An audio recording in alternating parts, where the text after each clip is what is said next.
Ni kukaribishe kwa mara nyingine tena mtazamaji wa The World News katika kipindi hiki cha ulimwengu wa siasa.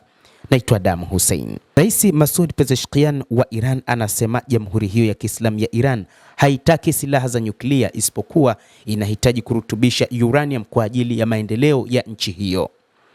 Rais wa Jamhuri ya Kiislamu ya Iran Masoud Pezeshkian amesisitiza tena kuwa nchi hiyo haitaki kumiliki silaha za nyuklia kwa aina yoyote ile isipokuwa mipango yake ni kurutubisha uranium kwa ajili ya maendeleo ya ndani ya nchi hiyo. Katika mahojiano siku ya Jumanne, Rais Pezeshkian amesema, tumesema mara kwa mara na kwa uwazi kabisa kuwa hatutafuti kabisa kuwa na silaha za nyuklia. Sera zetu pamoja na fatwa za kiongozi mkuu wa Kiislamu Ayatollah Al-Khamenei ziko wazi na thabiti kuhusu suala hili, amebainisha kiongozi huyo wa Iran Ayatollah Al-Khamenei. Amezungumzia kuwa tetesi na propaganda zinazodai kuwa Iran inaendeleza mpango wa silaha za nyuklia zina msukumo wa kisiasa, huku akieleza matumaini kwamba jumuiya ya kimataifa hasa Marekani itatambua uhalisia huo. Hata hivyo, Rais Masoud Pezeshkian amesisitiza kuwa Iran inahitajia sayansi ya nyuklia ili kukidhi mahitaji yake ya kimaabara, kiteknolojia na kitabibu. Rais huyo wa Iran ameendelea kusema kuwa hatuwezi kukubali kunyimwa haki ya kutumia sayansi na maarifa ya nyuklia kwa ajili ya kuokoa maisha ya wagonjwa wetu, kuendeleza viwanda vyetu, kukuza kilimo chetu na kukuza uchumi wetu. Lazima tufanye haya kama wanavyofanya watu wa mataifa mengine, Rais Masoud alisema.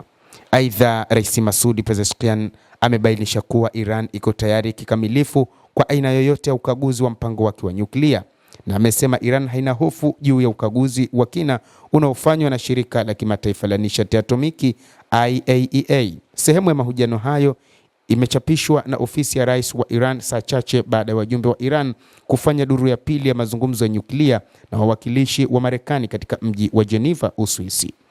Mazungumzo hayo yasiyokuwa ya moja kwa moja ilianza mapema mwezi huu nchini Oman baada ya pande zote mbili, Iran na Marekani, kupunguza kauli kali zilizokuwa zikionyesha uwezekano wa mzozo wa kijeshi. Waziri wa mambo ya kigeni wa Iran Abbas Araghchi, aliyeongoza ujumbe wa Iran mjini Geneva, alisema kuwa mazungumzo hayo na Marekani yamepiga hatua.